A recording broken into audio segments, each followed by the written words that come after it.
अस्सलामु अलैकुम रहमतुल्लाहि वबरकातुहू। दोस्तों, नबी पाक अलैहिस्सलाम ने इरशाद फरमाया कि अल्लाह रब्बुल इज़्ज़त को ऐसे रोज़े पसंद नहीं हैं।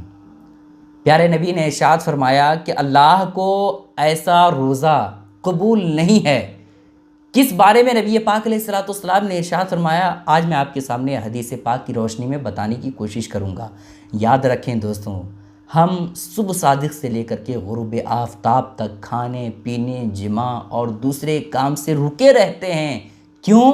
इस वजह से कि हमारा रोज़ा हो जाए। क्यों?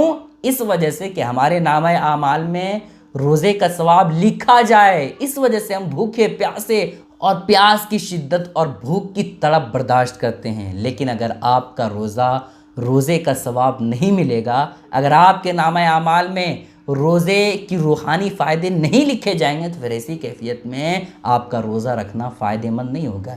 इसलिए ये हदीस पाक आप सुने। दो हदीस पाक आज मैं आपके सामने पेश करूँगा। एक इब्ने माजा की रिवायत है और दूसरी जो है बुखारी शरीफ की रिवायत है। इब्ने माजा 1290 में ये बातें मौजूद है।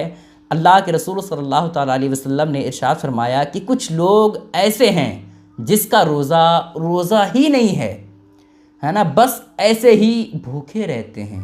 और कुछ क़याम यानी कुछ रात में जो लोग जग करके इबादत करते हैं, वो ऐसे हैं कि क़याम उनका कोई फ़ायदा ही नहीं है, सिर्फ़ और सिर्फ वो रात को जगते हैं। कितनी बड़ी बात है। नबी पाक अलैहिस्सलाम ने इरशाद फरमाया कि कुछ लोगों का रोज़ा ही नहीं है, बल्कि वो सिर्फ़ और सिर्फ भूखे रहते हैं। कुछ लोगों की इबादत करना, रातों को क़याम करना, रातों को नवाफिल नमाज पढ़ना, उनका क़याम ही नहीं है, बल्कि वो सिर्फ़ और सिर्फ रातों को जग रहे हैं। इन बातों की हकीकत आप सुने। और दूसरी हदीस पाक बुखारी शरीफ की हदीस पाक है, 1903 पर ये बातें मौजूद है। अल्लाह के रसूल सल्लल्लाहु तआला अलैहि वसल्लम ने इरशाद फरमाया कि जो शख्स झूठ बोलना, दगाबाजी करना ना छोड़ेगा, तो फिर अल्लाह रब्बुल इज़्ज़त को उसकी कोई परवाह नहीं।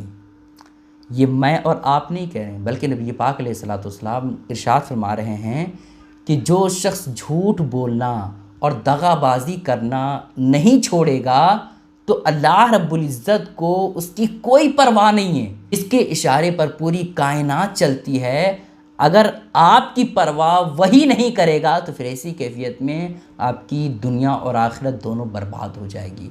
आगे नबी पाक अलैहिस्सलाम क्या इरशाद फरमाते हैं, सुने। उसकी कोई परवाह नहीं कि वो दिन भर भूखे प्यासे रहे, यानी रोज़े की हालत में रहे। अल्लाह रब्बुल इज़्ज़त को इसकी कोई परवाह नहीं।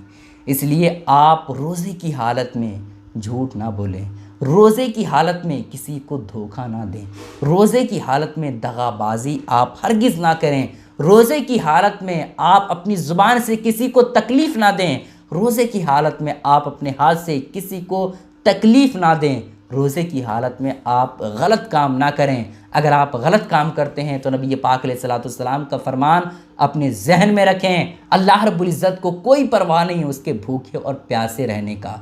ठीक है, इस वजह से आप इन बातों का ख्याल रखें।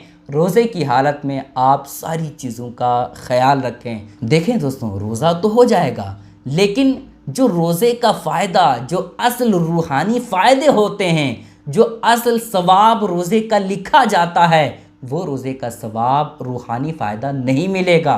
समझ रहे हैं? रोज़ा तो हो जाएगा। अगर आप झूठ बोलते हैं, गीबत करते हैं, चुगली करते हैं, किसी को तकलीफ़ देते हैं, रोज़ा तो हो जाएगा, लेकिन रोज़े का जो असल रूहानी फ़ायदा होगा वो आपको नसीब नहीं होगा। इस वजह से आप इन चीज़ों से परहेज़ करें और रोज़े की हालत में अच्छे से अच्छे काम करें और बुरे काम हरगिज़ ना करें। गुजारिश है दोस्तों कि इस क्लिप को ज़्यादा लोगों तक ज़रूर पहुँचाएँ, ताकि इस हदीस पाक को सारे लोग सुनें और अमल में लाएँ, और इसके ज़रिए से आपके नामे अमल में भी नेकियों का इजाफ़ा हो। इस वजह से आप इस वीडियो को शेयर करें। अस्सलामु अलैकुम रहमतुल्लाहि व बरकातुहू।